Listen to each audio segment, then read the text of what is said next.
Wow, what a great feeling to be here today. You know, when you walk in and you're with business people that know the blood, the sweat, the tears, the pain, the hours, and the successes and the failures, it's like being at home. I think when I was 17, I started driving a truck in high school at JFK Airport, and I worked in that business for about 10 years, and I said, I'm gonna be an entrepreneur. I'm gonna start my own company. And my buddy and I said, let's do this. And so we started our own air freight company. And the day we started, I said, Bobby, I can't wait to sell this thing. We had 4 people in a closet with a card table that I used for opening day. So we weren't really very sellable. But we worked hard at it, and 18 years later, we built it up and we sold it. And I was 47, and I was retired. I was going to play some golf and work on my woodworking. And my daughter was 7. I could spend more time with her. But there's an old saying that you want to make God laugh, make plans, because God had a different plan. So I heard about a child, 7-year-old, that choked to death, and the back blows and chest compressions didn't work, and I said, that's not going to happen. I've had a terrible tragedy in my life. I know the pain of loss. And I said, I couldn't imagine holding her and having her pass. So I researched and started looking at different policies and products. And I said, man, I'm going to be terrified. I need something super simple, easy. And I had made something that got too complicated, and I said, it's just, I'll panic. I won't be able to handle it. And I remember throwing it out and going to Home Depot. It was about 10 o'clock at night. And I said, I'm just going to see what plumbers do, right? Plumbers unclog pipes. That's what I'm dealing with. And I remember standing there, and I saw that little sink plunger, and I took it off, and I put it on my face, and I pulled it, and it made a pop. And I looked to the side, and there was an older guy that was shopping, and he looked at me and went. I said, yeah, I guess that does look a little crazy. So off we went. And, I have pictures of me and my daughter when she was 7 in my garage with our dummy practicing. But the education of running my first company taught me, biggest part is the people.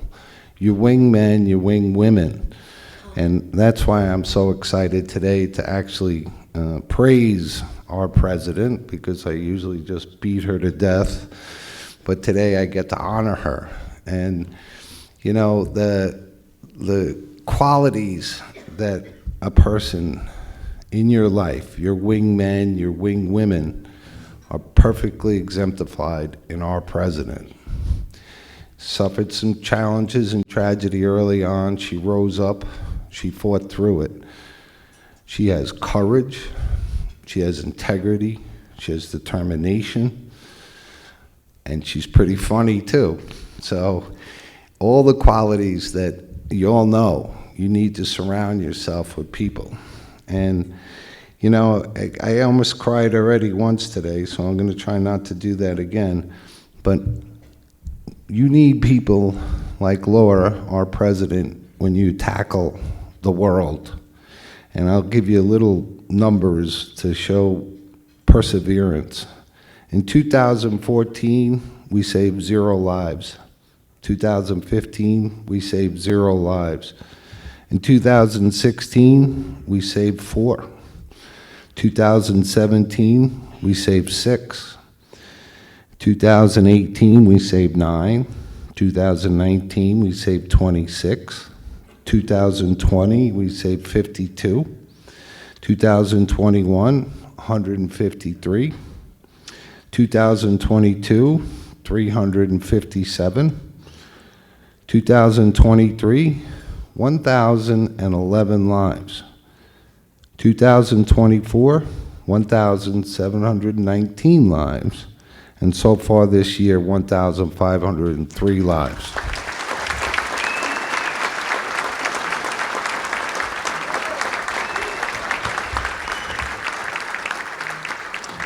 So sometime in the next few days, we will have saved our 3,000 child and 5,000 person. And those numbers over a decade are perseverance, dedication, and commitment. And luckily, we have our president here to tell you how she's going to get us to save 10,000 lives. So it's an honor to produce our president, Laura Benelli.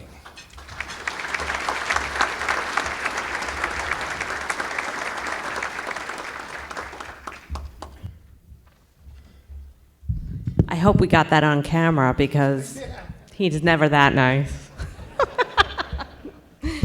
Good morning. It's an honor to be here today among so many dedicated business leaders, innovators, and change makers who represent the heart of Nassau County. I want to thank the council for inviting me to speak and acknowledge the incredible work the organization does in fostering growth, connection, and opportunity across our local business community. When I look around this room, I see what makes Long Island special. Small business owners, family enterprises, local visionaries, all committed to building something bigger than themselves.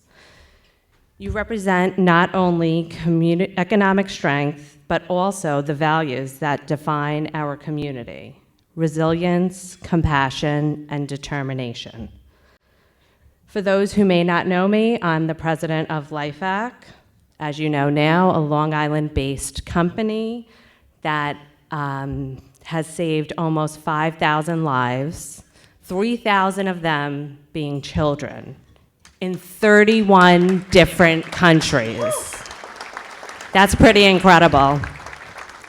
And Nassau County, every police car in Nassau County has LifeVacs, and there have been several reported saves using the LifeVac. What I'm most proud of is not just that number, but that it all started right here. Right here on Long Island with a simple idea that Arthur Lee had, where he started this in his garage. You have to be a little bit crazy to decide to do a medical device that's going to save people from choking. But it's pretty incredible. A small group of really committed individuals decided to set out and produce this product. It took many years of hard work and dedication, and it's still challenging on many days, but saving a life, just one life, is so important. It affects an entire family, an entire community. So the work that we do every day is really important, and we're here to raise awareness and contribute to the community. At LifeVac, we've learned that success isn't built in isolation. It's built through partnership, mentorship, and collaboration, the same values that the chambers have.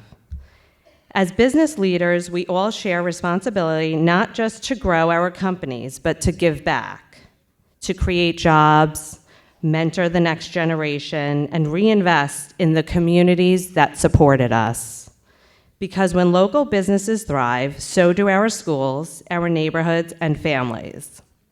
Speaking of schools, LifeVac has decided to donate for free 1 unit to every school in America.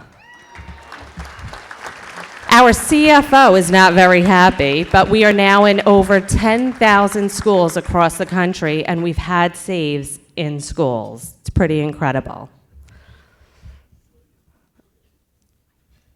This year, we also reached a historic milestone. The state of Texas, which is the only state so far, we're hoping New York is going to follow, has implemented legislation law to require an airway clearance device in every public school.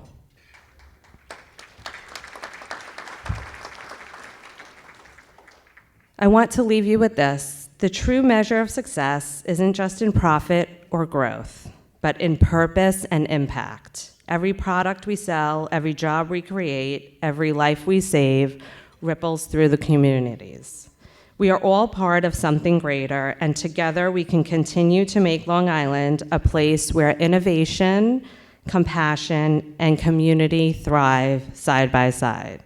Thank you for having me, and thank you for everything you do to keep Nassau County strong.